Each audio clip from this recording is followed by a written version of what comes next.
There comes a time in every beauty enthusiast's life when you have to reckon with something you love to indulge in. For me, it's these. I started getting regular manicures to help combat my obsessive nail biting habit, and once I discovered dip powder gel, I said bye-bye stubs and hello claws. I've been doing the dip for years now, and I love it. But after doing a bit of research, I feel like my world is kind of sort of shattered. For those of you who aren't at the nail salon every 2 weeks, there are a variety of manicures you can choose from. There's the simple one using regular nail polish, a gel one that uses UV light, an acrylic one that's a dough-like mix of powder and liquid, and a dip powder one.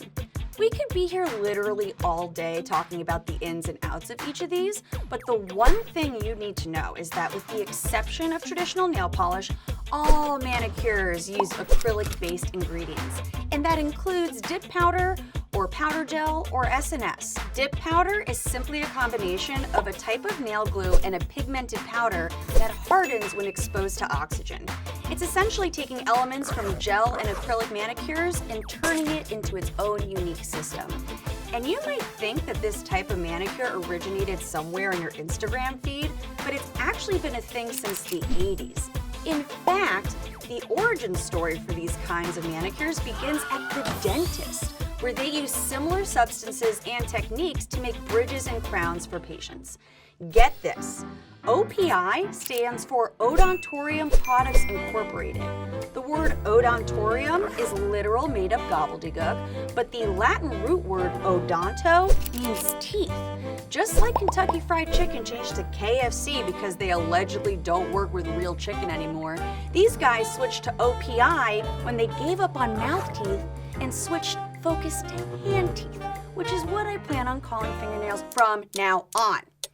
Anyway, even though dip powder gel has evolved over the decades, one thing that has stayed pretty much the same is that a primary ingredient in a powder gel mani is cyanoacrylate, aka the active ingredient in superglue. This weird little tidbit actually explains one of the upsides of dip powder, which is its quick drying time. So, the cyanoacrylate glue is what binds the nail with the pigmented powder, which, by the way, contains chemicals that are also used in bone cement.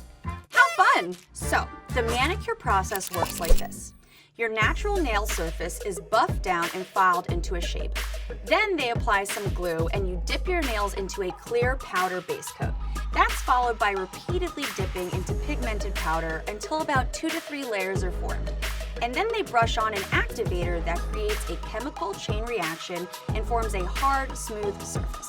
Once everything is nice and dry, the manicurist comes in with a specialized drill that has a tubular nail file on the end of it and buffs and shapes the nail so it's nice and smooth. They top it all off with a sealant-style top coat and boom, mani done. Those claws should last you about 2 to 3 weeks with the right care, which is pretty freaking long compared to your standard polish job. However, it is recommended that you go to a professional for this, because there's a whole lot that can go wrong when not done correctly, and we're not about to let you walk out the house with a busted hand tooth situation. Speaking of which, lots of salons don't offer dip powder manicures specifically for safety reasons. The biggest reason, which legit sent shivers down my spine, is that bacteria can, and very often does, get trapped inside the powder pots used in the process. It's true that the manicurist has you wash your hands before starting to dip, but we've all been in a public bathroom before. We've all seen people who aren't blue ribbon hand washers.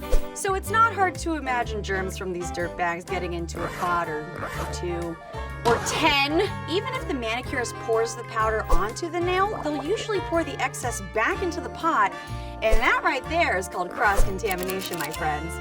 It sucks. So the best thing to do is bring your own personal powder pots, which you can totally buy online and at beauty stores as long as you can invest the money into a couple colors. Of course, there are other hazards with dip powder too, because we really can't have nice things. Ever. Your manicurist, read, not you, shouldn't be you, has to be patient when removing a dip powdered nail with an acetone soap, because rushing the process could lead to scraping, which leads to damaging the nail plate layers, which leads to a very sad manicure indeed. There's also an element of dehydration that happens during the process, and that can lead to dry, brittle nails with repeated application. Here's the thing though. Since gel, acrylic, and powder manicures are fundamentally the same thing, they are all relatively the same when it comes to safety. So where does that leave us? And by us, I mean me. Since getting these manicures regularly has truly done wonders for my mental health, and that's not even a joke, I intend on keeping my claws nice and powdered. But I will 100% be bringing my own powder to my next appointment. Mama don't need a bacterial infection with her mani, but I wouldn't say no to a back massage. Oh, I'm so bad.